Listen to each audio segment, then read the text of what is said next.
Okay, so I think what might be best is I'll just chat a little bit about what we're doing here. So this is the first of a series of 4 planned webinars where we chat through kind of various aspects of the music industry and artist marketing, and how to break an artist or how to help them sustain growth over a period of time. And we offer certain services through Latch, but there's a whole load of other stuff that we'll be chatting to other people about, like sync and pitch and all that kind of stuff. Yeah, and this one is for the benefit of our mentees. This is about being an independent artist and navigating the music industry and kind of building a team, and how that goes and how that changes throughout your journey, and the kind of important steps you have to take along the way. I think what might be a good idea is if everyone intros themselves. So I'm Alex, I'm the managing director of Latch, and we'll go to Hannah. I'm Hannah, I'm the head of music PR at Latch Media. Asha. I'm Asha. I am an artist, singer, songwriter, and I work with Latch are the wonderful team. Latir. Hey, I'm Latir. I'm a singer, songwriter, producer, creative director, and I also work with Latch on the music side as well. So the wonderful team, as Ashley just said. And Cairo. Hi, I'm Cairo. I'm an independent music artist, singer-songwriter, paint, clothes, and kind of just sort of navigate that space. Nice. So I think it would be good. I know, Hannah, you've got a couple of questions. Yeah. But maybe we start just with how you guys kind of entered the industry and how it was early on for you, and maybe the kind of the struggles you had when you first came into the industry. I think let's go to Cairo first. Oh, that's a big one. Do you know what? I entered the industry probably around 14, 15, without knowing I'd entered the music industry, because I was just a hungry kid. I kind of came up through a youth organization called Urban Development. We were in a vocal collective. I proceeded to do backing vocals from there and worked with like Shola Amma, Kelly LaRock, Maverick Sabre, and then kind of was doing backing vocals from there. From then, I sort of, I guess, navigated my first managers and stuff like that. Then I was in a band for a long while. We were going on for quite some time. And I think in the beginning stages, I think for me at least, the difficulty was around, I guess, navigating my worth early on and how to value that.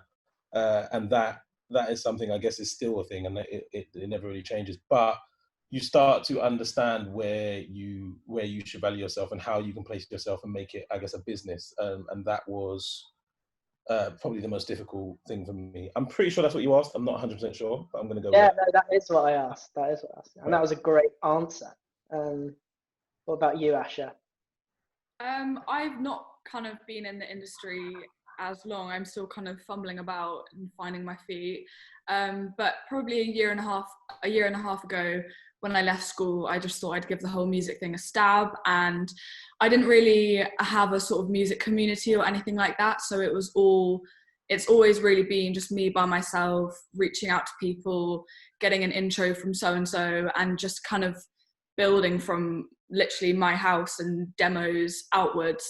And it's gone through like different waves of momentum, and it got to a point where I kind of felt like independent, unmanaged. I couldn't open any more doors for myself without at least having some music out. So I decided to put a single out and got introduced to Latch. And yeah, Latch have kind of been like the only consistent team that I've had. And it's been super valuable, because I think like when you're starting out and developing like I am, there's so much that you can still do yourself. And obviously like things like radio, blogs, PR, and just like even just having a pair of ears or a pair of eyes or something, it's been really valuable to have a bit of a team. But yeah, so I'm just kind of I guess I'm in the industry now. I've got music on Spotify. Hey, None of us think we're in the industry though. It's difficult. I'm just a student really, but I'm doing this whole music thing, and hopefully that takes over, properly. But yeah, that's me, I suppose. Cool, Latir. man. For me, I think it was an interesting one. So I started in choirs and stuff. I guess me and Alex spoke about this as well, but like choirs and bands as a kid, like playing clarinet and just that whole side of things, like preppy boy stuff. And then went to uni and I studied the wrong thing. I was doing economics for whatever reason. After that, it was like, cool, I need to just do open mics. Like my spirit is like, I need to just get into I don't even know about industry, but just get into music, especially when you've been repressed of it for so long. And so from then it was like, start doing open mics, start meeting different people. Yeah, like I actually know of you quite, Kyra. I haven't spoken to you before, but I know of you from like just from Zelo and from different people. Yeah, just because of everyone knowing everyone else. Do you know what I mean? So just things like that, So I already listened to your stuff, are dope. So yeah, man, just meeting people like yourself as well, and just yeah, man, I think it was more so just very organic, just trying to get in the home studio, getting things like this. Wasn't placed there deliberately, otherwise I was recording early. And yeah, it kind of happened organically, man. Again, what same as what Kyra said, I don't even know if we're in the industry per se, but like I guess just knowing people like yourself, and just it kind of happened organically for me, I guess. Yeah. Yeah, I think when you're independent, you'd never really think of yourself as in the industry. I guess it's clearer that you're in the industry when you're signed to a major, or you're in some kind of in some kind of big campaign mode or something. But when you're independent, it always feels like you're just treading water, the whole time. Yeah. I think it's really funny when you're independent. Oh, sorry, Asha. Sorry. No, you go. I think it's really funny when you're independent, as opposed to being signed. So when I was younger, I was signed, and I felt like, that's it, I've made it, I'm massive, that's it, I'm in the industry. And then obviously you realize that actually all the work, the exact same work you do when you're independent, has to be done on your part as an artist when you're signed, in the exact same way, if not more. And so coming back to it now as an independent artist, I now realize or feel like I am way more in the industry and way more equipped in terms of how much I have to learn as an independent artist versus when you're signed, because I think all the aspects of publishing, distribution, paying for your mixes, paying for your masters, PR, radio pluggers, all of that stuff are things you kind of have to facilitate and be on top of, and money management yourself versus when you're on a label. And actually, I think it kind of gratifies being more in the industry way more than if you were to just be signed and doing it. Yeah, I think that ties in really well with one of the questions I have. Which is basically about what was the biggest learning curve when you've entered into the industry, and would you say that was the case for you, Kyra, that switch from being signed to being an independent, or is it something else entirely? I think it is. It's the switch from being signed to independent. I think because the difference is the fact that I learned when I became independent, I realized for the first time I was actually in the industry. I had no idea. It's this sort of weird veil that nobody knows what it means, being in the industry. Like, what the hell does that mean? What constitutes it? What society is there that you like join to be in the industry? And I think like when you take a step out of that and you realize, oh, I work within this industry and I navigate the space, that's when you're in the industry. And I think you realize that a lot more when you're independent versus when you're not, when you are having to do so many of these things and you realize that you're running your campaign like a business and that you're branding yourself like a business would.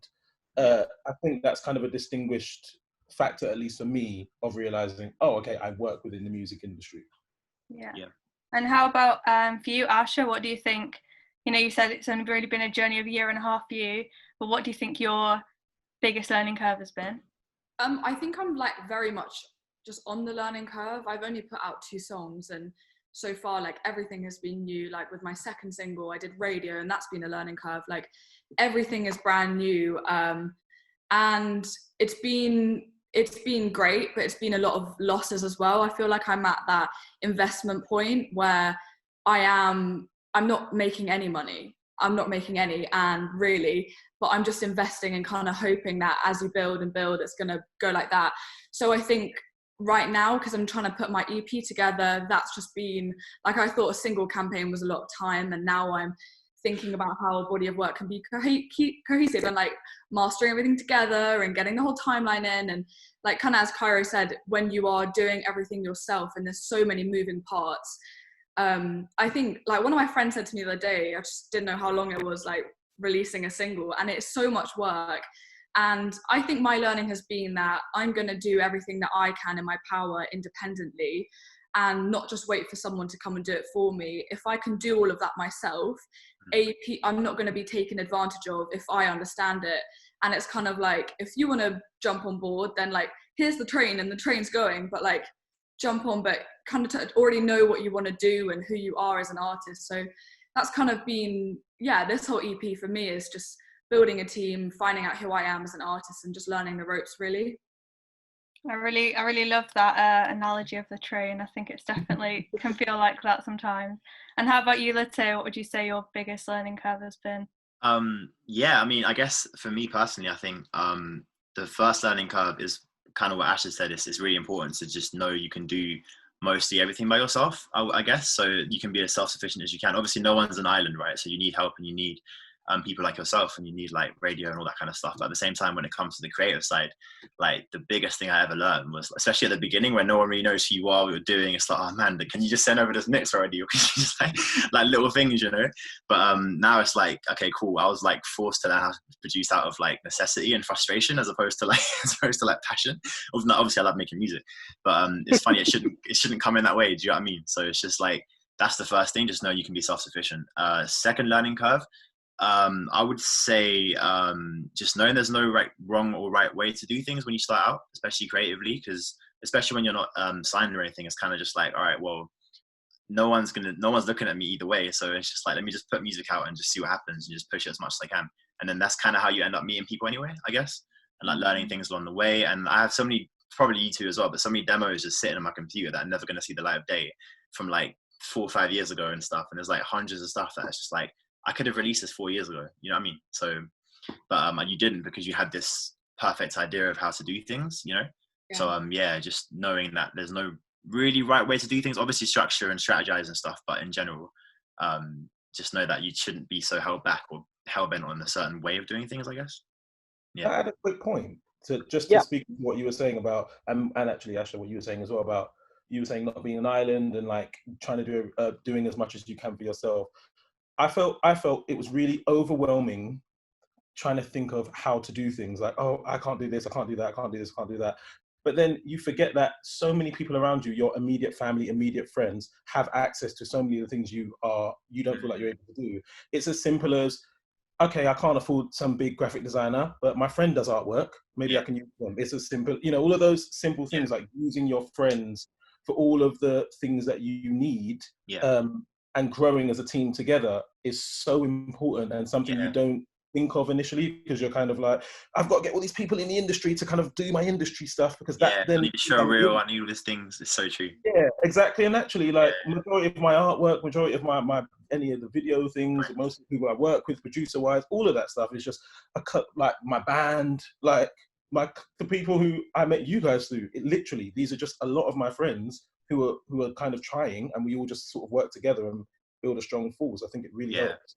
So true. Yeah. I think also lockdown has kind of shown us how much can be done with little resources if you're creative, and like you just don't have to fork out like 500 quid for an acoustic video where you got to think about sound engineering, about videographer. Like you can do, like, I got my little brother to film me and then sent it off to a mate that's a videographer. There's so much that you can do with like the people around you, and spend like 40 quid on some edits as opposed to like 500 on a massive production. For real.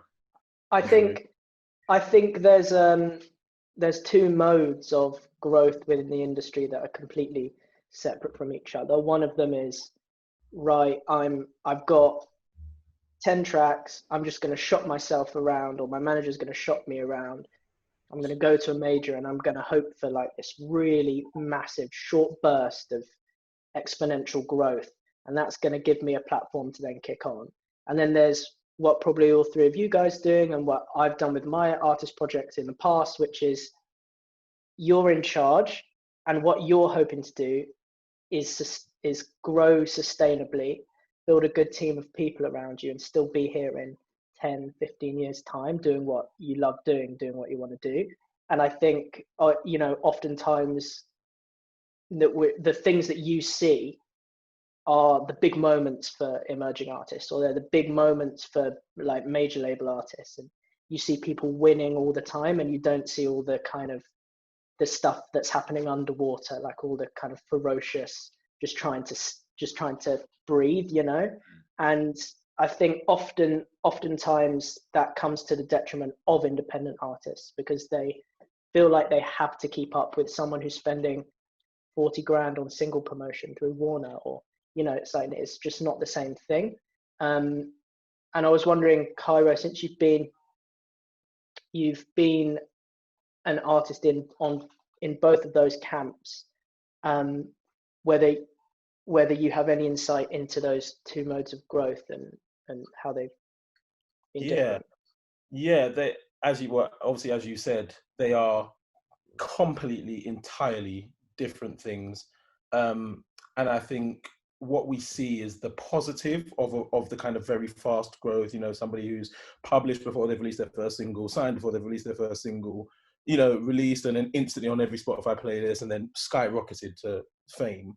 You get that, and then you get the other side. And what we see is the positive of that, like, oh, they must be good, they must be great because they've done this. But what it feels like when you're there is completely different. I was signed in a band, we were on Psycho Music, and we were completely propelled into that thing. It was like Capital Radio, this, that, Summertime Ball, all of that stuff.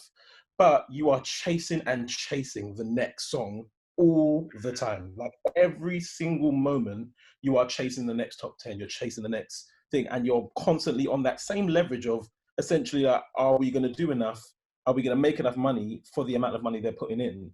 And I think that's often what you get when you're a major label artist, particularly one that's been sort of made around, like a label has sort of made someone, you often get these like young girls quite often of like, who make music and they have all the songwriters writing for them, but then they've got to follow every trend and they've got to be the most current. And then they often find they don't even know what they're saying. They don't even know what they mean or their thoughts or any of that. They're just chasing the next song. I think when it comes to being independent, whilst it's so much harder initially, and I'm finding that too, it's, it's super difficult, to get in with Spotify, to get in with radio, to get in with the right PRs, to get in with any of those people, it is really difficult. But when you do, especially on your own ideas and your own thing, what happens is you have this sort of understanding and knowledge and branding that is so authentic that it can't just be stripped away in the same way it can be when you are manufacturally made or even just propelled, I think. So that's kind of the varying differences for me. Yeah. Sorry, no, you go, Asha, you go. Say, like, I definitely, I feel very disheartened a lot of the time because, like, as you say, like, you see these artists that come out with their first song and they're on like 10 Spotify playlists and everything is just going brilliant. And I think, like, especially with social media, like, I had to take a bit of time off because you're just scrolling through everybody doing this and that, and you're like, what more do I need to have, or what more could I be doing? And like, if you've got 3 of the best songwriters in the room and like a massive producer, you're going to make a banging track. So like, what, I don't know, like Latia or Yukara or anyone really, like, what advice do you, not me, but like all artists as well, but myself included, like just seeing that and not being disheartened by people that behind the scenes are completely plugged up to the max? Yeah, I think maybe let's go to Latia, because I know that you've grown your artist project very organically, but also you've built a group of people around you who are supportive, and it might be good to answer that with also maybe mental health in mind, and thinking about how you've managed to navigate that space without going, I mean, I would say the biggest thing is not just self-resilience, but because obviously that comes with time and for good friends and stuff, and it's not something that should be taken for granted. But I think just the idea of like, you are your own artist, right? Like, the difference between like you and someone else is you. So it's kind of just like remembering that. And I think at first, when you first start, especially when you've only released a few songs as well, you kind of just, and I remember we spoke about this, about you getting Logic and stuff and producing and all that kind of stuff. And I think it's just like knowing that at the beginning, when you're, for me, okay, for my example, right, when I first started making music and meeting up with different producers and that, they were always asking me like, hey, what kind of direction do you want to go in? And I'm just like, I've got these references, like I like Justin Timberlake's sound, but I also like Frank's sound. I'm like, I don't really know what's going on, but then that knowledge, I'm like, okay, cool. Well, I like this person, they're doing really well. I end up going towards this. That's not a bad thing, but I think eventually you get to the point where it's just like, all right, you know your own sound, you know what you want to do. And then I think knowing that and just continuing to build in your own music, it kind of gets you to a place where you're just like, all right, well, I'm confident in my sound because it's just me. Like, I know my melodies, I know my lyrics, I know my sounds I want to use for production. I know certain things. And it's just like, even if someone's out there doing a similar thing to you and they're on a higher platform, it's just like, it doesn't actually mean anything because it's just, you know, you're your own artist, right? And as soon as you get to that point, which you will get to, the more you just create and the more you just keep tapping into your skills.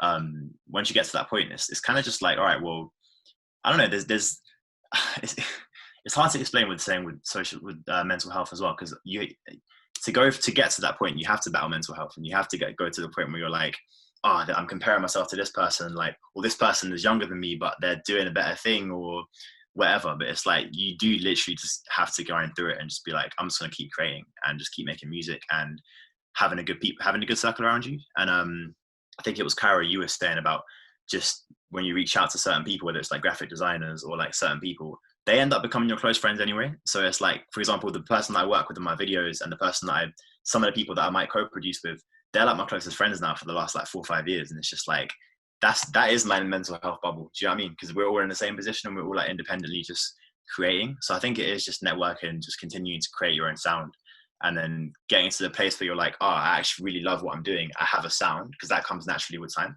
Then I guess through that and through having a good circle, mental health kind of like, I guess, I don't know. I'm not saying, because everyone has their own experience, right? This is just mine. But I think it does help mental health a little bit when you know you have that sound you developed and that confidence that comes with it, and knowing you have that group of friends around you that's on a similar mindset, I guess. So, yeah.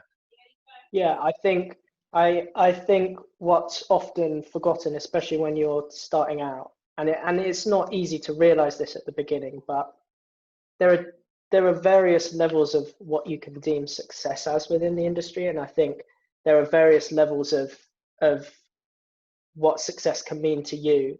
You know, there's being a small independent artist, and there's being Beyonce, and there's everything in between.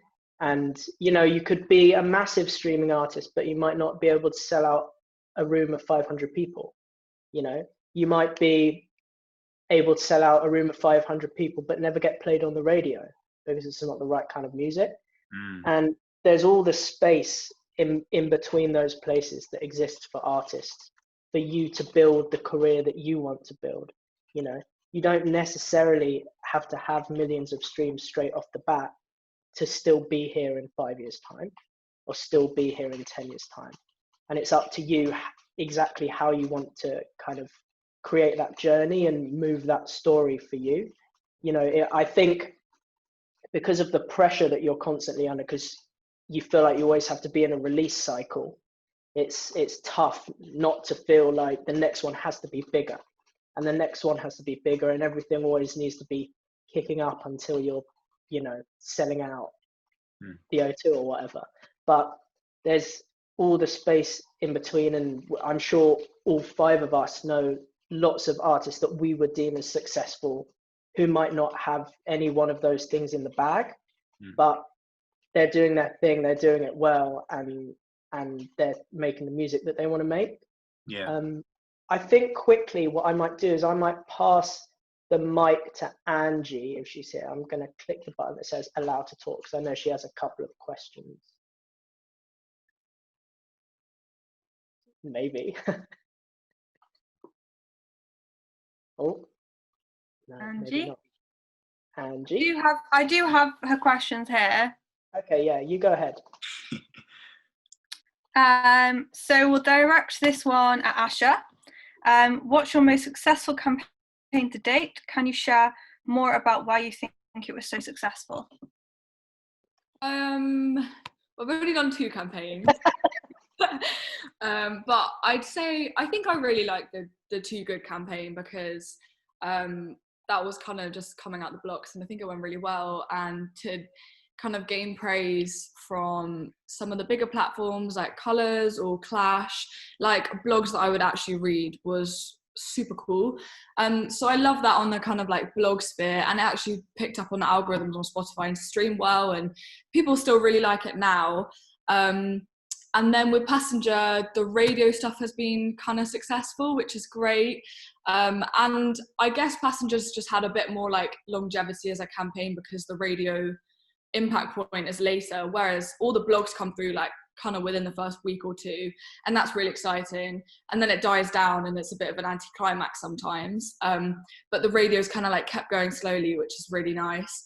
But like kind of what Alex touched on earlier, I think if you can be smart about it, and like you need some funds as well, of course, but like having a kind of 360 campaign is really great, and so much of that you can do yourself. So like acoustic videos filmed at home, social content, then that combined with kind of like blog stuff, radio stuff that's going on, kind of, it just feels good. I think a lot of the reason I like all the blogs coming through and people sharing the track is that otherwise release day can be a bit depressing. Like if you get no playlist and like a few of your mates are listening or whatever, like it's a bit of an anticlimax and you put so much work in. But yeah, if you kind of just plan out a nice rollout, that's, you know, not just a week and then done. But yeah. All right, shall I crack on with the next one, which is for Cairo. How do you focus your time on making music and not getting too bogged down with the ins and outs of overseeing a campaign or managing your own marketing?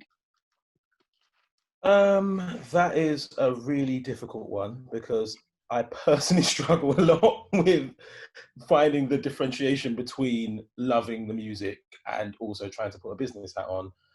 I think it's those moments where you are in your bedroom and you get that burst of a new song stemming from something emotional when you're playing your chords or whatever you play or sing, and you just come out of something emotional and you find that first idea of a new song. Remembering for me that is the kind of reason why you do it, and that is the most excitement.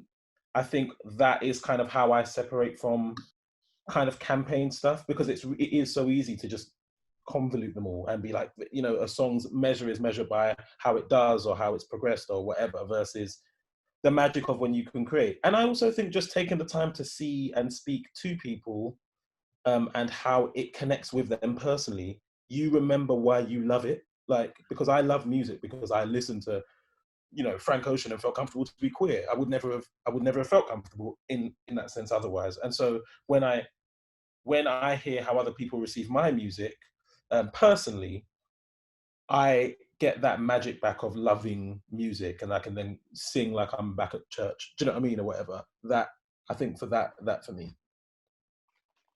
Could I ask a follow-up question there, Cairo? Was there any difference for you being in the situation you're in previously, where you're in a band and you're signed to Psycho and you've come off the back of all this kind of, you know, bringing you up to lead you somewhere, and feeling like you could be yourself in that scenario, to now? Like, do you feel like you're more able to fully express who you are now than you were? 1,000,000%. I value now where I'm at, even though now it's way harder. Like, it's way harder to prove myself and all of those kind of things. I value myself way more now, because when you're in that position, you grow into the commodity that people make you externally. Like, I was young, I was like 19, well, 18.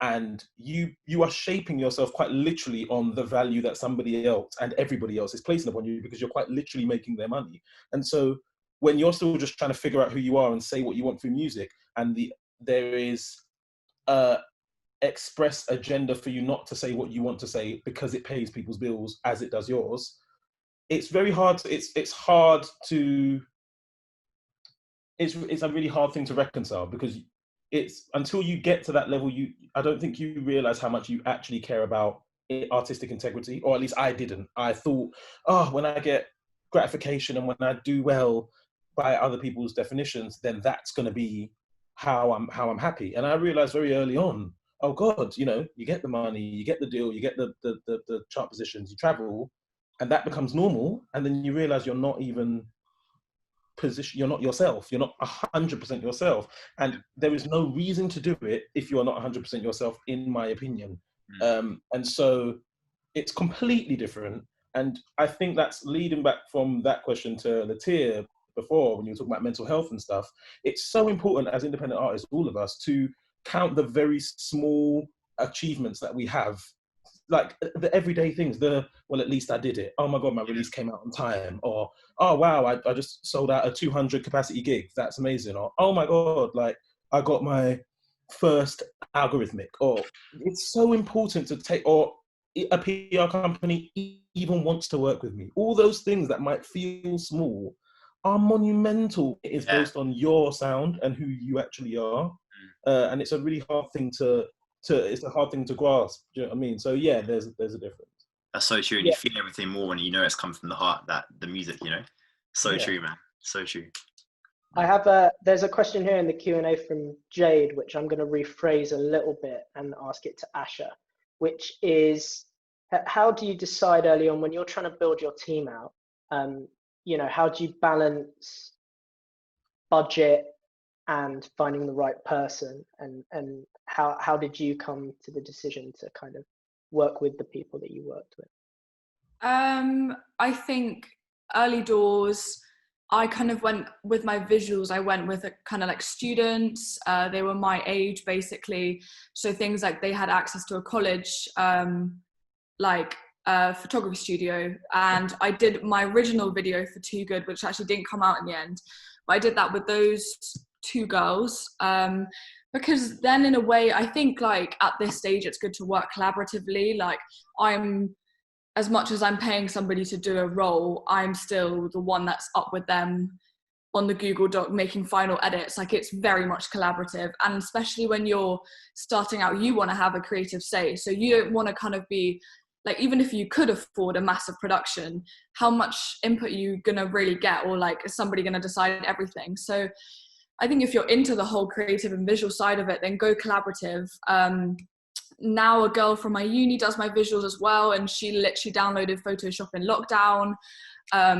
For my, you know, there's a lot you can do with a Photoshop free trial, even for like socials banners. Just like save the little kind of cost where you can. But yeah, I'd say the main thing is just like, go through Instagram, see who's taking cool photos, follow the photographers. I kind of just screenshot when I find a cool photographer or videographer, or like save a little post, or like, Latia, I saw your Blue Roses visuals, and then got in touch with those guys. But just be like smart about where you spend the money. Maybe just give yourself a budget, then it forces you to, you know, like actually think about where you're going to put the money. And you can get such an amazing result just from everything looking how you want it to do, just being creative with the space, with the backdrop settings. You don't need the fanciest camera or like the best lighting. You can just use a lamp sometimes. So I think, yeah, just go collaborative, be smart, but invest when it's worthwhile, because you can't do everything yourself.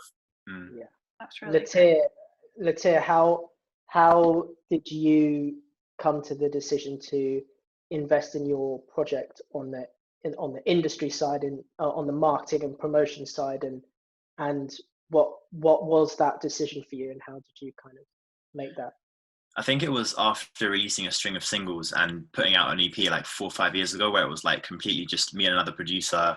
We don't really know what's going to go on, and we're going to sell like posters and have a headline show and do the whole like independent thing. And then we had like a little launch. After that, it was like cool. But then it's like, okay, because I'm doing this by myself, and I've got some underground blogs that are like not really, they're just putting things out, but not really developing traffic or anything. They're just putting things out.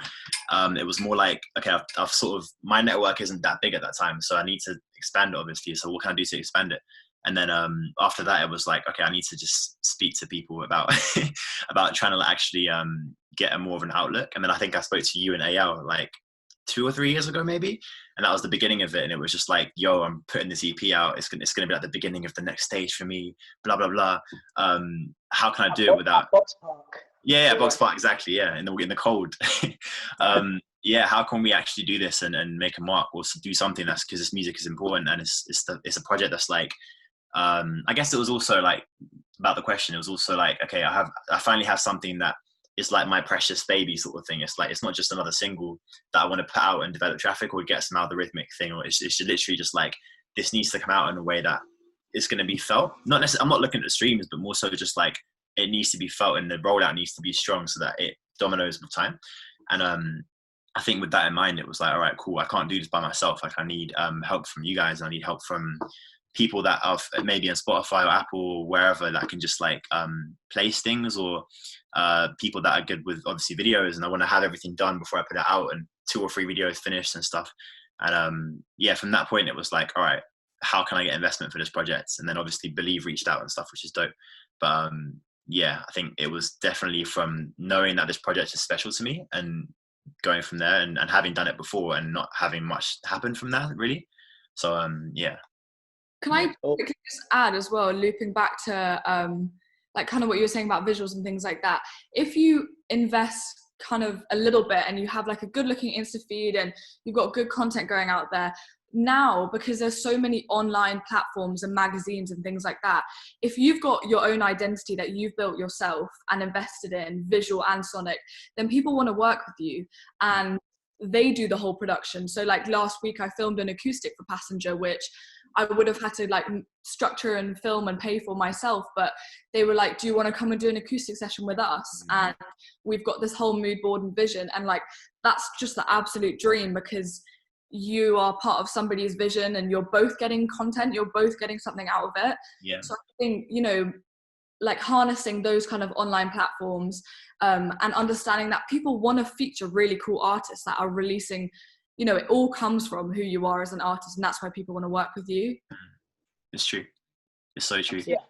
Yeah, and when you put out your own thing, go on, sorry. No, it's okay, you go ahead. And I was just going to add to your point quickly. I was just saying, like, when you know you've got to that place where you have your own style, you forget sometimes, like the same way that little things happen, you should celebrate, that Alex was talking about. Like, you know, there's going to be people that are going to gravitate towards your art just because it's come from an authentic place. So yes, it's really true, man. Something you forget, you know, it's like, oh, this person's come out of nowhere, but then it's like, no, actually, you've attracted that towards you by what you're doing. Like, I'm baffed. I'm like, why do you want to film me? Why yeah. Like, when you do the, yeah, so true. The more people just come to you and just, yeah, and the money isn't really ever an issue eventually. So yeah, I feel you. Can't wait until the money isn't an issue. Well, not fully, but like, you know, to create and stuff. Yeah.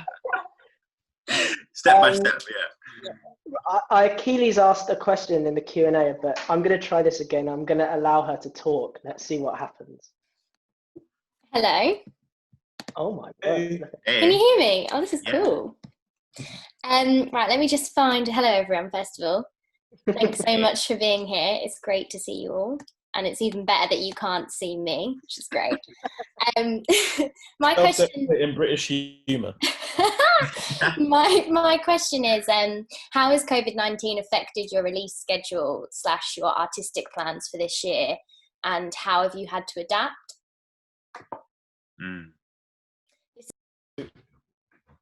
Oh, who wants to go first? Yeah, I'm with. Go first. Let's go to Cairo. I'll go. Yeah. Yeah, so it completely changed my schedule, like 100%.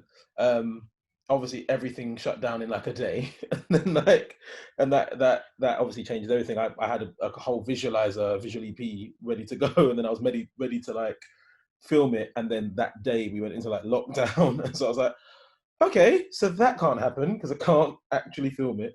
But then I think you just have to maneuver and move around it. I then obviously changed it to a different type of EP and made it a little bit way more homegrown. Did it with one of my close friends, and then instead just released individual visualizers versus a whole visual concept. I think a lot of things have gone on. COVID-19 and the Black Lives Matter movement have both been things that we've had to bear in mind massively. And I think for me, it was taking the time to marry my political beliefs and social beliefs with my socials and my feed so that people understand the humanity behind who I am as well. And that also, of course, aids your music because it is a part of who you are. COVID and mental health, and then Black Lives Matter and, freedom is who I am. And so for me, it was about trying to have different types of conversations. I spoke to one of my close friends who's white and has very different views from me in relation to Black Lives Matter movement. We had a great conversation on Instagram that drawed in a lot of traction to my page, but also allowed people to understand who I was and my views a lot more. That then coincides with the music I'm releasing. So I think it was just about finding other ways to communicate as a human and other ways to communicate, I guess, as an artist. And art doesn't just transcend, art transcends music. It's not just music. Our art is who we are in our being. So it was just finding a way to communicate that within this time period for me. Mm. Yeah. What about anyone else? Asha? Yeah, I definitely agree. It's just been a funny time all in all, and quite a sad time. And, it's valid to not, it hasn't felt right to self-promote a lot of the time. And you've got to leave space and also be a voice yourself for matters that are more important than a single campaign. But I think in terms of release schedule, it really did throw me off. And I had this whole vision for 2020. I know everyone had a 2020 vision, but yeah, it really threw me. And I was kind of like, okay, well, if I can't do live right now, I can't go and meet people and connect with people and network in that way. People are at home and they can listen to music, and they're spending more time on their phones. They're more likely to check out a video if you post it, because chances are they're sitting on their sofa instead of on the go. So I kind of just, instead of thinking, okay, when this is over, just thought, this is it now for a while. How can I adapt? And I think when I got in that mindset and decided to release Passenger, because that wasn't the plan at all, I wanted to finish up the rest of the EP first. I kind of just embraced it, and that gave me direction. So I think you've got to, adapt to these new times, and I've tried to do that, but it has been hard, and like creatively, I've definitely not been my most productive. And I guess you've just got to be malleable, and it's a weird old year, Yeah. Latir, I know you released something with your sister, and I think that was that during lockdown, I think? Yeah, so So Far Sounds reached out, and they were just like, hey, can you guys make a song in 24 hours on our platform? And we're like, yeah, of course, why not? So I just got my producer hat on, and we both just made a song together, which was cool. Yeah, that's what we did. But I think just to add to Asher and Kyra, like, as well, I think Nina Simone said it best. Like, we're supposed to put out music that represents the times for the most part. And if that contradicts the times, then what's the point putting anything out? Because that has no purpose, really, really and truly. So it kind of becomes a distraction or an evasion of the truth, So I think it's important to remember that for sure, man. So I fully agree.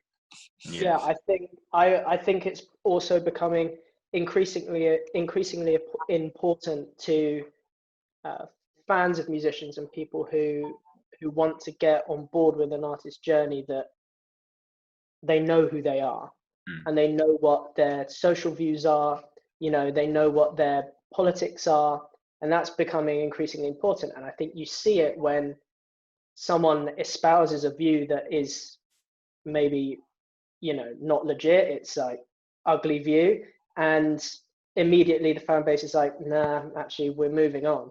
And if you can share your views and your politics and your opinions on social causes with your fans early on, and you can get them involved with that, there's no reason that it has to impact your business. And I think there has been a suggestion previously in the music industry that sharing anything that might be controversial to a certain segment of people, like a certain kind of people, or sharing views that might be controversial to a certain age group or people with certain politics, is going to harm your bottom line. Yeah. And if it harms your bottom line, then you shouldn't do it. And I don't think that that's the case anymore. And I think, like, it's not only is it a smart thing to do, but it's the right thing to do. Yeah, for sure. I think when you see people ignoring it, or you see people not speaking, you're immediately suspect. Yeah, just to add to your point as well, I think as artists especially, we're kind of told sometimes anyway, we're kind of like not told or forced, but like there's a assumption that we should kind of stay in our lane or just be in a place where we're not really speaking on social things, but it's like we're human, we're all involved in this, you know, so it's like it's one human vibe, you know, so it's like even if it's just to educate yourself, if you do feel like you've been silenced because you don't know enough, or you feel like you can't speak on something because it's sensitive, or everything's sensitive, so it's kind of just like, all right, well, what can I actually do to help or educate myself or learn whilst I'm doing this? And it shouldn't even affect your brand because it's above the brand, do you know what I mean? So I also think music can change. I think music industry wise has completely changed from the past, where everything was labels, the top 3 big labels, and they pushed everything. We're now in an era of Spotify streaming, which means everybody is dealing with algorithms. Everybody wants to be personally related to. Everybody wants to feel like everything personally relates to them. And I think that's important because actually as humans, we do particularly relate to different people. There's enough of us to relate to people. And I think it's really important to relate to people. So I think the more specific in terms of your views and stuff that you put out there, the more you are going to attract fans that are of yourself, and also going to benefit people who relate to your specific experience. I think I was told a lot of my career to pacify a majority of my views for fear that I'd appear too black, too queer, all of this kind of stuff. Yeah. And now I'm realizing that I needed to see the representation that I'm trying to be now. Do you get what I'm saying? Which is why people like Billie Eilish relate so much to people, because it's specific, and specificity should never be a negative thing because it's relatable, you know. So I agree. Yeah. I think. Sorry, Hannah. Sorry. I think, and this actually is probably something that Hannah can speak about, but we've definitely seen on our side in the last 5 years, since the advent of Spotify and since kind of the growth of Instagram as a social platform and the emergence of TikTok, that it becomes increasingly obvious that the true relationship that an artist can have with their fan, that direct relationship, is easier to come by now than it was in the past. In the past you were completely reliant on gatekeepers. You were completely reliant on people to feed your brand to your fans. And now that's not necessarily the case. You can be your own gatekeeper. You can be open with your fans and they can get to know you directly without you having to get someone's permission, without you having to say to your label manager, can I say this on radio today? You know, you get to be there with your fans and you get to immediately see the reaction they have. Actually, we've got a question here from Kiora, which I kind of want to ask to Hannah and then maybe pass on to Latir, which is it better to release a single as just audio and then release the video later, or release them together to build momentum? All right, a PR question. I think and this is something I keep noticing in our conversation, is we keep referring back to things like Instagram, and it's completely human and natural for us to be drawn to images rather than words. So I think with that and how much more, think about the success of TikTok, for example, visuals make the difference, and it's just in our human nature to want to watch things, to want to engage with them in a visual way. So I've personally noticed when I've worked on a campaign that's been a single and a video together, it's the impact has doubled. People are able to get a lot more excited about it because I suppose it also has different creative aspects that people can relate to, and I suppose that again comes back to just being able to relate to someone, and you're able to see the artist, for example, playing out a song for the viewers. That's my experience anyway as a PR. I think on the artist side, I'd say I definitely agree. You can't not agree with that. Obviously, the more people are obviously naturally attracted to visuals way more than they are words or anything else. So especially if you're on the way up, it's just like, oh, what's this? You might just scroll past it and see a minute clip of like, oh, this is actually kind of cool, or you relate to the colors or the vibe or whatever's going on in the video.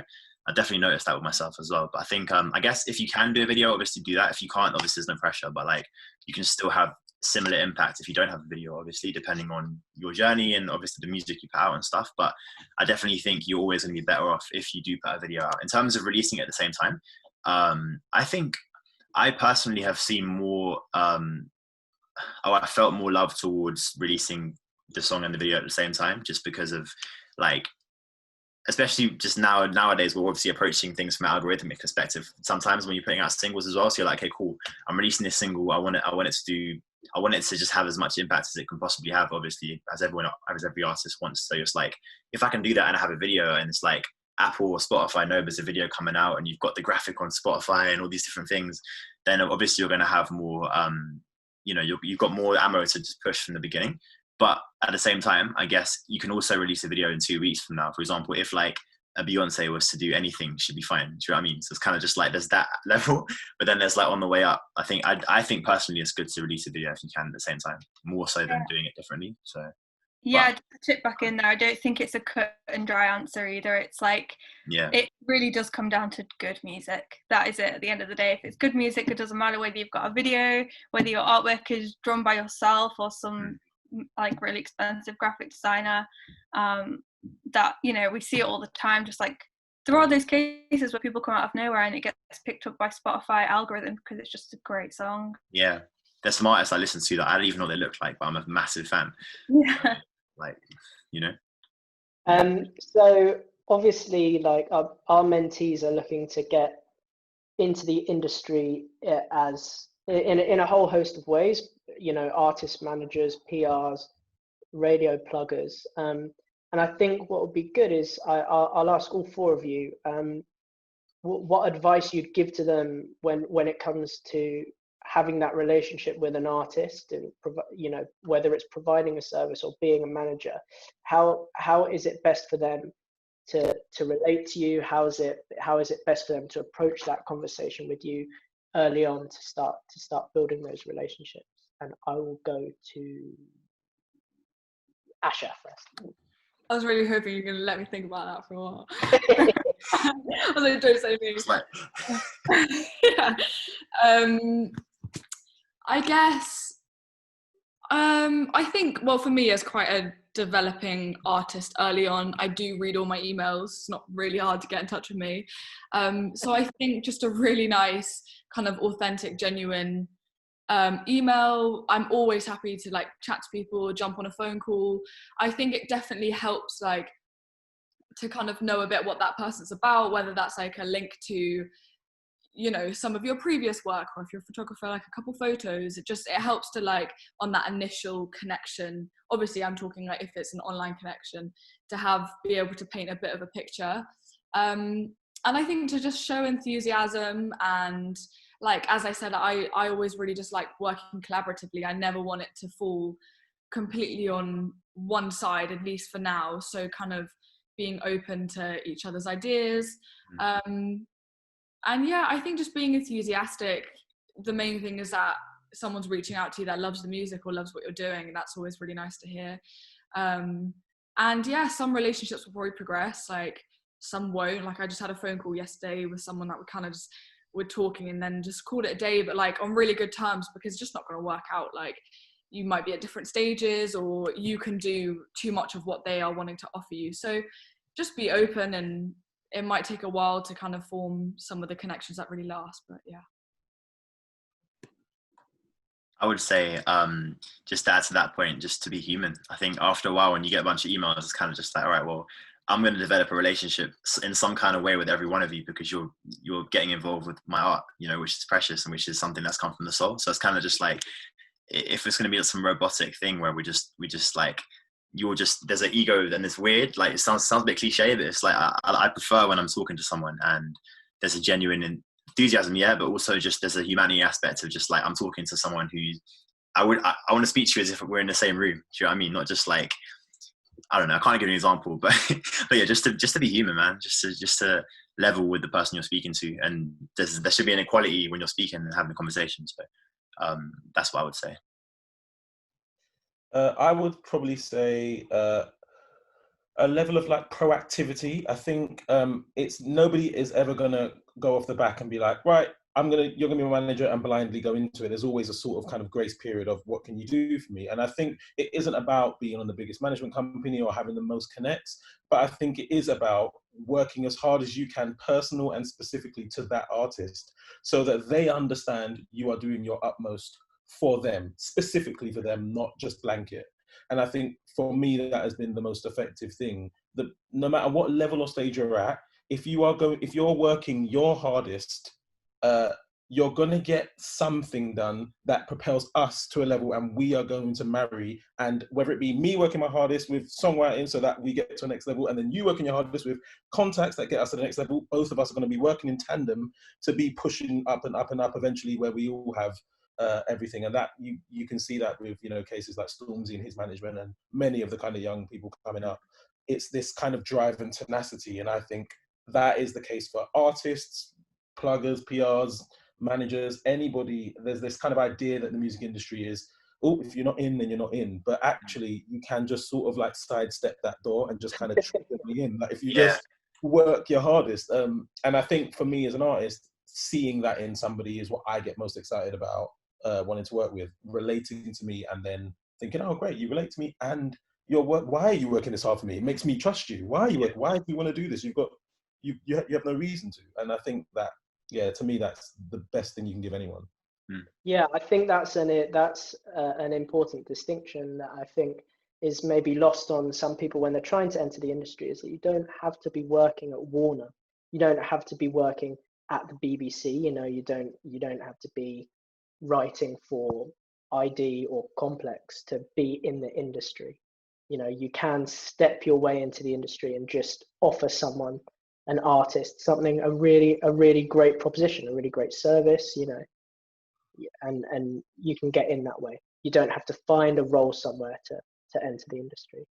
Absolutely. I just want to chime in with what everyone said, agree with all of the points. Just being honest, being human, being a hard worker, and never losing the appreciation that you're actually doing something in music, which to me, self-taught PR, I just started off doing a blog when I was 19, and now I've been self-employed for the last 7 years, which is mad. And I've never ever felt myself losing the kind of awe that right now I'm sat on a Zoom with all of you people, and it's absolutely amazing. This is really cool. So I think that's something that people kind of forget, that it's really freaking cool, and you've got to kind of be a special kind of person to make it, because so many people don't. Can I add to your point, Hannah, about directly what you said about you having your blog? Is often people think they have to join a massive company, but sometimes starting your own thing really can manifest into you getting either job opportunities or your own thing becoming your job. Often everyone's like, oh, I need to join this company. I'm like, just start your own thing, because likely is if you start your own thing, most companies are going to look at you and go, oh, they're hungry. And then you get opportunities from that.